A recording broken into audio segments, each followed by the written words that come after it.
Hello everyone, I'm Justice Graves. This is my channel. I'm a private citizen, and here we are, and welcome to this conversation that we're going to have today. The title of this video is called Their Dreams Are Reality. I'm referring to both the left and the right's new dreams of our current reality, because they're both making things a lot harder for us in the public sphere. And for those of us who are private citizens, as I'm sure everybody is aware. And we're also going to be talking about the saying all that glitters is not gold, and how that applies to today's situation in the fight against critical race theory and critical theories and their praxis as a whole. Like, share, and subscribe if you like this content.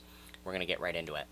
So, I was in a Zoom call on Dr. Carlin Borisenko's channel, who you should be in her locals at kb.locals.com if you are not a part of that group. And I had a conversation with Deb Philman. Her locals is thereasonwelearn.locals.com, thereasonwelearn.locals.com, and you should join that as well.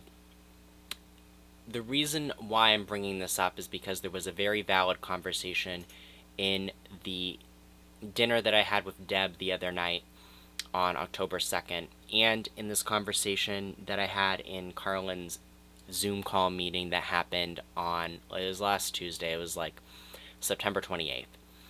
And those conversations resulted in a talk about whether or not what the left was doing in public schools, and we're talking the left, we're not talking Democrats, don't get upset if you're a registered Democrat, we're not talking about you if you don't believe in this stuff or if you're skeptical.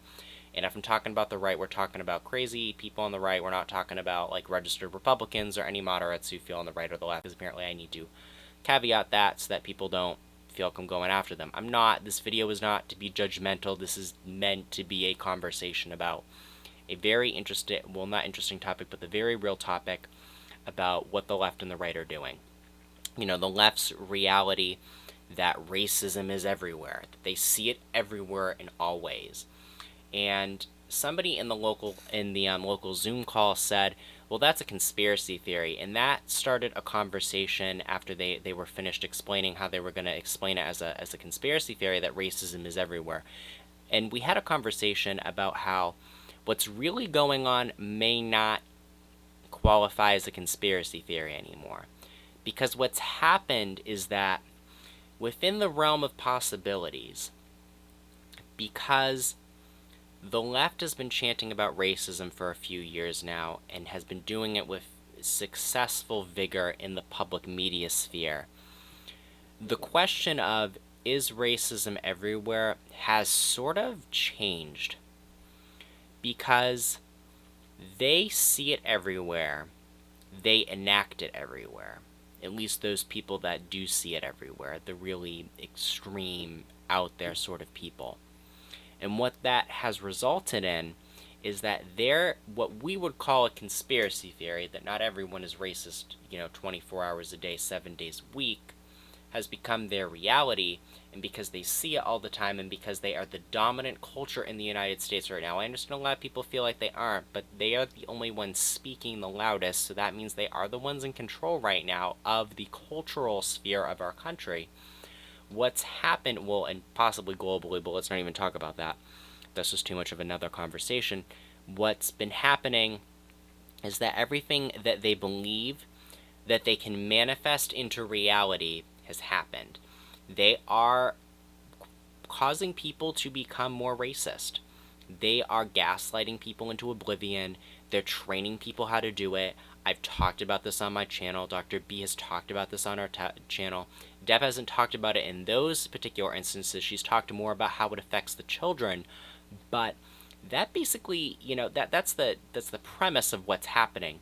So is it a conspiracy theory to say that leftists see racism everywhere? No, because they do. And they're actually not wrong anymore sometimes. Like, they are pointing out valid issues of racism, but they're also enacting racism, because they diagnosed a problem that was minor or non-existent in certain parts of the U.S. from a couple years ago. They made it into a media spectacle, and that resulted in widespread, false information about what was really going on in the U.S. A lot of people believed the situation, and they're so hypersensitive that they are the agents of racist acts in the US, or they have frustrated people who, maybe they were just basic conservatives or moderates. They are so far on the right now that they're dangerous, and those people have turned into actual, probably qualifyingly white supremacists, or not the white identitarians, is a whole other conversation, but they become a danger, and they talk about, they've fallen for different Kafka traps and different things that have gone on, and it's becoming a problem. Children are becoming, less accepting of diversity because of the extreme use of diversity programs, etc.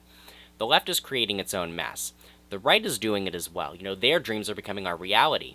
They're talking about how there is, there's going to be this impending economic crisis. Well, they're not helping the situation right now. A lot of different red states are not being overtly fiscally conservative, or at least, conservative in the sense of like, be safe, be stable, because things are about to get worse. You're seeing this in some of the red states. New Hampshire isn't one of them. It's probably one of the only good exceptions where taxes are going down and where job opportunities are going up. But in the other red states, and even in the blue states, because we need to have that conversation there too, there's some serious problems going on in the economic sphere and what's going on with the supply chain, and Republicans aren't doing anything about it. We can criticize the party Democrats, I should say the party Democrats, the people who are actually elected in office. We can criticize those on the left as much as we want. But we have to criticize the right that they're also manifesting this situation. They are actively not opposing different economic measures, or they are actively not opposing different actions that are happening that may weaken and destroy, for example, the Senate and the House of Representatives, but also the Supreme Court. And it's becoming more and more of a, their cries for, things are going to collapse are becoming our reality now. And so all of these different things that we could talk about, which, they're conspiracy theories, they're not conspiracy theories anymore. Unfortunately, critical race theory is not a conspiracy theory. It is a qualified, real element of our society now. What they're doing and what they're prescribing is real. The problem is that their solutions, their proposed solutions, let's go with that, their proposed solution to help it is causing the problem in the first place. Their cherry picking of what happened, or what has been going on for the past, 200 years in America, has created the version of racism that they said was going on. They have made it. They have proven themselves correct. If I say that my foot is broken, and people are like, oh, your foot's not broken, you're on it, you're fine, and then I go and smash my foot by running it over with a truck, well, I have manifested and made my dream of my foot being broken into reality. Well, this is exactly what the left and the right are doing in this particular case of scenarios. And this segues into the other part of this conversation that I wanted to have. This conversation of all that glitters is not gold. Deb on her channel did a really nice video that I really appreciate, where she talked about how we cannot stare into the sun of critical race theory and be blinded from what kind of maneuvers are happening on the field of reality. You can't keep an eye on what's going on with your children, what's actually going on with your children in school, if you're just staring at the crazy big things happening on in the news right now. Well, what also applies to that is this. You can't stare at the sun, but you also cannot believe that everything that glitters is gold. Obviously, for those of you who are probably watching, you know that the left's ideas for how to solve racism are actually causing the problem. Their solutions are our problems. They're just playing with definitions. The right's doing the exact same thing right now. If we're talking about the different economic issues, or if we're talking about things such as, I'm trying to think off the top of my head now what the right's been doing, with their conversations surrounding white well-being, because it's apparently becoming more popular because they don't realize that the people who are in the white positivity movement actually hate conservatives, but they're taking up the language anyway. They don't realize fundamentally that what they're describing, where they're saying, oh, it's racism only against white people, they're making it an issue like that. They are creating a white ethno-state by their actions and by their words, by failing to understand that what the left is doing is racist towards everybody. There doesn't need to be a qualifier of it's anti-this or it's anti-that. It doesn't need to be a qualifying statement. It's true. It's racism. It's done.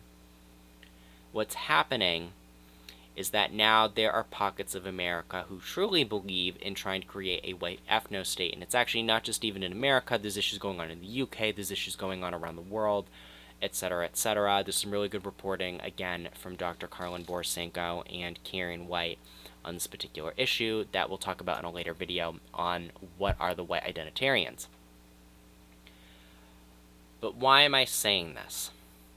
Because there's also another issue going on under the umbrella of all that glitters is not gold, and that is also within the anti-CRT movement. In the anti-CRT movement, there are those that believe that you can't pull out to do homeschooling, which I'm becoming a big fan of lately, for reasons that are probably becoming very obvious at this point if you've been watching what's been going on with school committees and school board meetings and how that's having absolutely no effect for reasons both legal and practical. What's going on is that there are many groups that have taken up anti-CRT as a cash cow, and they, whether or not psychologically or business-wise, realize that it is a cash cow. And so what they're doing is they're saying a bunch of stuff. They're saying you can fix the public school systems, when the public school systems were the problem that brought us here. The lack of accountability in public schools is what brought us here. School committees and school boards, except in 2 states and a few special municipalities, I suppose, that have very weird rules, have no control over what your teacher is teaching in that classroom. No control at all. Just stop believing that. They have no control. Your school board doesn't go in for emergency doesn't go in, and they can't go in at will into the school building. They have the right to see what's going on as well as anybody else, as well as a parent. They have the same rights as a parent to go in and figure out, and watch a classroom and do a classroom observation just like a normal parent or a special needs kid would, or a special needs parent would, or a special needs observer. Well, what's also happening is that they're chanting, go and fix the public schools because it's going to work.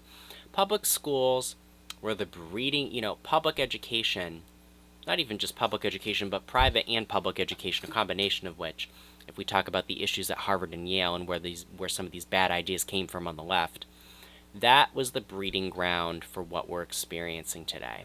And it's spread because the way that critical theories work is it's supposed to work in the public school system. What we are experiencing is not a failure of the system. It's what people intended it to be for. To push ideas, whether good or bad, that the government wanted onto the next generation. Now, why am I saying it like that? People think, oh, well, that's a failure of the school system if it's not getting things, objectively correct. Well, when the definition of objectively correct is what's being thrown out into the universe, is maybe we don't even have a good definition for that from the people on the left and from the people on the right. Well, then guess what?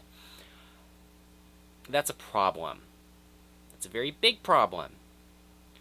Another reason why I'm bringing this up, and it's another conversation that I'm going to have with Deb and Carlin on, I don't know if by the time I post this, whether or not that conversation will have happened on Monday of October 4th, but if you haven't seen that, it's probably going to be on my playlist on my channel for live appearances if it is already recorded. What has happened is that we are in a situation, or a lot of people are in a situation, where they believe that they're sort of using their children as if they are a commodity. I'm giving you my children, so you must do something for me. Well, that's not necessarily true, because the government knows that you have to give up your kids in most situations to go to public school. A lot of states have very strict homeschooling rules. They know basically most parents are not going to push to make their kids homeschooled or try and homeschool them off the gate. Well, here's the problem. You can't treat your kids like they're a commodity. They are not an item to put in a bank. Public school is not a bank for your children. It's not a place where you put them to just get these magic grades that come out. It's not a good place for, building up certain things, because especially over the past few years with the extreme transformation that's happened because of the radicalization of the public sector, because of the left and the right's problems that they are experiencing right now. What people need to understand is that your children are not cash. Maybe the government considers them cash, and that's a whole other conversation. I don't agree that that's appropriate. These are your children, your babies. Why are you putting them onto the battlefield? Because this is what's happening. Let's go back to don't stare at the sun of critical race theory and all that glitters is not gold. Public school it's not savable. It's not solvable. There are ways, and we're going to talk about it in that live stream, about ways that your children, older children, we're not talking kindergartners here. Kindergartners cannot protect themselves against this type of mind, manipulation. What we're going to talk about is how, older kids who recognize that what their teachers are doing is not appropriate can sort of speak out in appropriate ways. Civil, very low levels of civil disobedience that can contribute and help to grow support against what's going on. And a combination of that and people pulling out and doing homeschooling is what's going to solve this situation. Not doing one or the other, especially not staying in the public schools. If everybody pulled out and did homeschool, I don't know what the government would do at that point. I quite honestly couldn't come up with an answer for what the United States government would do or what the state governments would do at that point, how they would respond to that. I'm sure it wouldn't be pretty. But you don't know if you don't try, and something's better than nothing at this point. A lot of people ask, well, if at least I put them in school, they're getting educated. They're not getting educated the way that you think that they are. And this is the unfortunate thing that I have to say. Yes, there's very good teachers. I'm not also making these comments to throw all teachers under the bus. I've had good teachers. The problem is that I have to qualify that I've had good teachers. They weren't all good teachers. And most people who have been through public school and who have any idea of what has been going on will tell you that, most children will talk about either that they will forget the teachers that were quote-unquote mediocre, or they will have really strong feelings of positivity, or they'll have really strong feelings of negativity towards a particular teacher.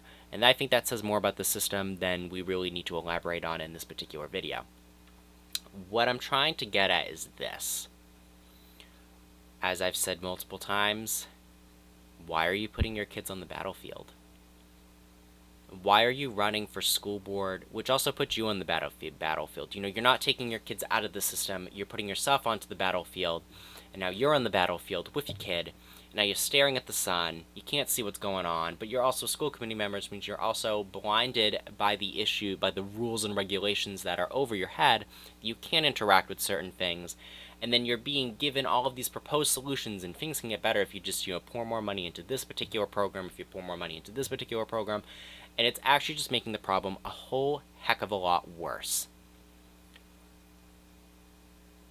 To sum it all up, before you rush onto the field to make a play on the battlefield against these bad ideas from the left and the right, make sure you're wearing some sunglasses, because the sun is bright out there, and it is intense, and it's going to be hard to see what's going on. And you need to make sure that your maneuver is not going to hurt your team more than if you had never set foot on there to begin with. You shouldn't be rushing the field. It's just kind of like football. You shouldn't rush the field if you aren't going to get the ball. It's a horrible idea. That much I do understand about football. I didn't do football in high school. I did track and field and cross country, and I did stuff with track and field and cross country when I was in college.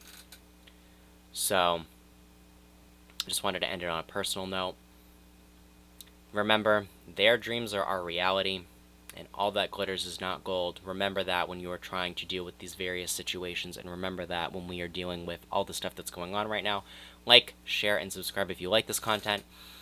And I really appreciate all of you who are watching, all the new subscribers, and thank you. I hope you have a great rest of your day whenever you're watching this, and we will see you soon. Thank you.